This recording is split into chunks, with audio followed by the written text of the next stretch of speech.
Now, special focus on the show today, the horrific case from Goa where a mother is accused of murdering her own child. Now, the Bengaluru CEO who's accused of killing her child has reportedly told the police that she didn't kill him and that she found the child was dead when she woke up.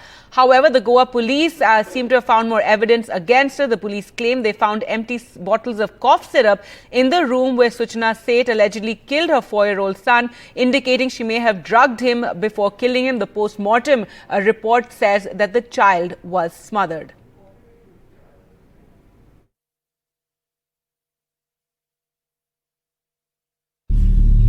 Was a 4-year-old child given cough syrup and then smothered with a pillow by his mother in a room in one of these Goa service apartments? The police suspect AI Lab CEO Suchana Seth, now in custody, may have done just that, especially since the post-mortem found no signs of injury or signs of a struggle on the body except a nosebleed. Even chest veins ನೀವು ಗಮನಿಸಬಹುದು ಇವೆಲ್ಲ ಊದ್ಕೊಂಡಿದೆ ಅದು nose ಮೂಲಕ ಮ್ಯೂಕೋಸದಿಂದ ಹೊರಗಡೆ ಬರ್ತದೆ ಅದೇ blood is coming out of the nose. The police found 2 bottles of cough syrup in the room. One Suchana is believed to have brought with her, the other she asked the apartment staff to get. She was arrested from Chitradurga in Karnataka on Monday night and brought to Goa on Tuesday. Since then, she is in the custody of the police for 6 days. The police say Suchana is denying the killing of the boy and is not cooperating with the police. Investigation चल रहा है और वो उसको arrest किया है और बाकी हमारी जो एसपी नॉर्थ और पूरी टीम यानी उस केस के लास्ट अंत तक जाएंगे. Meanwhile, the child was cremated in Bengaluru's Rajajinagar after his body was handed over to his father Venkatraman, who flew in from Indonesia. According to the couple's divorce documents accessed by NDTV, Suchana had filed a domestic violence case in August 2022 against her estranged husband. She had accused him of physically abusing her and her son, something Venkatraman has denied in court. The court issued a restraining order against the husband in August 2022. The other point of contention in the divorce was the amount of maintenance Suchana was getting. Since Tuesday, the cops have 6 days of police custody to convincingly prove that Suchana Seth committed the crime. If so, what is the motive? This gruesome murder case has not just rattled both Goa as well as Karnataka, but has left the entire nation in shock. With Nihal Kidwai in Bengaluru, Pratibha Raman in Goa for NDTV. Well, let's go across to Pratibha now, who joins us from Goa. And Pratibha, still no clarity, exactly of the motive. A lot of speculation by the police. The post-mortem report says that there was a smothering involved of the child, and the woman, however, is currently not cooperating, denying this. We also know that the child was cremated. His last rites took place earlier today. That's right. In fact, it has already been 24 hours ever since the interrogation started here by the Goa police. And after heavy interrogation, they still seem to suggest that the lady in question, Suchana Seth, has been denying the entire crime. Though she confesses to everything else, right from having an estranged relationship with her husband to visiting or frequenting Goa ever so often, to the fact that the child loves Goa beaches. All of these seem to be falling in place, but then the fact of confession to the crime has definitely not taken place. She denies the entire motive or the commitment of the crime. And in the meantime, they've also been looking at interesting facts that have emerged, which is how the cops have nailed her in time. And interesting fact is that as she was trying to flee Goa and heading towards Bengaluru after hiring a cab, there was an accident that happened right on the way, and they were stuck right at the intersection of Karnataka and Goa. And that is when the taxi driver seems to have even suggested that he would take a U-turn and put her in a flight, but then she said no to this. That interim period of 4 hours was a blessing in disguise for the Goa cops to immediately contact the taxi driver and speak in a language that was unknown to the passenger, and that is Konkani, and immediately take her to the nearest police station, which was the Aimangala police station in Chitradurga. This is how the cops seems to have nabbed her, but then another 5 days left now with the cops in terms of interrogating her further and finding the answer to that key question, the motive. All right. Thanks so much, Pratibha, for joining us with those details. Well, to talk more about this very disturbing, very tragic case, it must be disturbing for so many viewers who've, been following it. We're now joined by Malvika Rajkotia, advocate with the Supreme Court, and Dr. Anjali Chhabria, a psychiatrist and director, Mind Temple Institute of Behavioral Sciences. Thank you so much both for joining us. And we still don't know as to what the motive is. The woman, Suchana, she's denying having, killed her own child, saying that she woke up and found him dead. The post-mortem does say there was smothering involved. We also know that there was a very acrimonious divorce proceeding that was underway.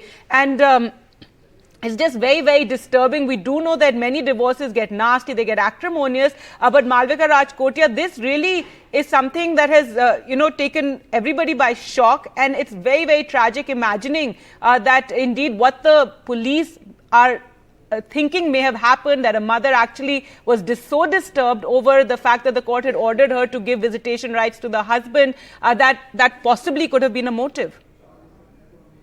So I would not like to comment on the issue of mental health in the context of this particular case. Sure. Because I am disputing the presumption, which I believe is legally not sound and unfair, to decide that it is she who's done it. So I sure. would. That's why I said it's the police who are, saying this right now. And the police is also, it's all speculative. And to me, the tragedy is as much for the mother. And so if she says that she's not done it, then the law is also that she is innocent until proven guilty.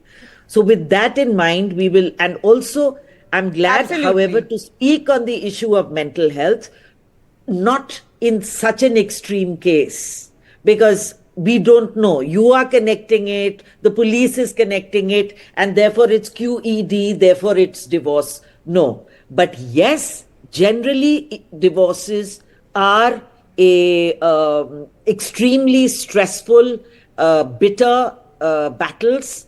And yes, the courts can help in minimizing stress by, and I have consistently argued for that the whole thing of foisting fault, she's bad, he's bad, she's done this, he's done that. The moment you remove that, it brings down the shrill tones of these kind of interactions. But the point is, mental health is an issue exacerbated by divorce. It may already be there in a marriage. People in a marriage also have mental health issues. And to use this as an extreme case of it's a mental health issue because there is murder and the presumption is that she's done it, I'm not here to talk about that. But I am saying that broadly, in a more neutral, general, normative way, if you want to talk, then what is the definition of mental health? It can't be something so extreme that when you kill the child, allegedly, or you don't respond to the child or whatever it is, only then is it a mental health issue. No, absolutely. Mental health is an issue every day. And what you said is absolutely correct, that courts also need to be sensitive. Families also need to be, I don't know what the support system was for this lady, but obviously she was going through, a lot of stress. Dr. Anjali Chhabria, your comments on this case, and Malvika Rajkotia, absolutely right. Right now, we don't know.